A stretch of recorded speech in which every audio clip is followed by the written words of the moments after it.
Megastar Chiranjeevi 150 cinema ఎట్టకేలకు ఊరించి పట్టాలెక్కింది.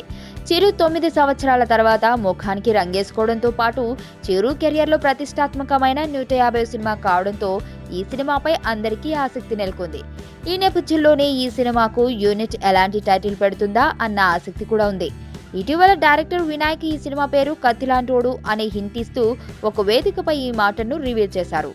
వినాయక్ ఆ మాటను రివీల్ చేయడంతో అందరూ చిరు టైటిల్ కత్తిలాంటోడు అని ఫిక్స్ అయిపోయారు. ఇక చిరు 150 సినిమాకు కత్తిలాంటోడు అనే టైటిల్ అందరి మదిలోనూ బలంగా నాటుకుపోయింది. ఈ టైటిల్ వినాయక్ చాలా ఇష్టపడి పెట్టిందట. కథపరంగా సరిగ్గా సరిపోతుందని, చిరు ఇమేజ్ కి తగిన టైటిల్ అని ఆయన భావించాడని అంటున్నారు. అయితే టైటిల్ విషయంలో సినిమా నిర్మాత చిరు తనయుడు చెర్రీ వినాయక్ కు బిగ్ షాక్ ఇచ్చాడు. ఇంకా తమ సినిమాకు ఏ టైటిల్ అనుకోలేదని, త్వరలోనే ఓ టైటిల్ అనుకుని అనౌన్స్ చేస్తామని చెర్రీ తాజాగా ఫ్యాన్స్ తో చేసిన లైవ్ చాట్ లో ఓపెన్ గా చెప్పాడు. దీంతో తాను ఎంతో కష్టపడి అనుకున్న టైటిల్ ను చెర్రీ ఓపెన్ గా రిజెక్ట్ చేయడంతో వినాయక్ హర్ట్ అయినట్లుగా కూడా టాక్ వినిపిస్తోంది.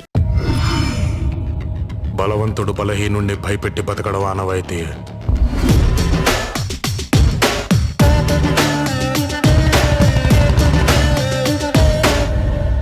బట్ ఫర్ అ చేంజ్ ఆ బలహీనుడి పక్కన కూడా ఒక బలం ఉంది.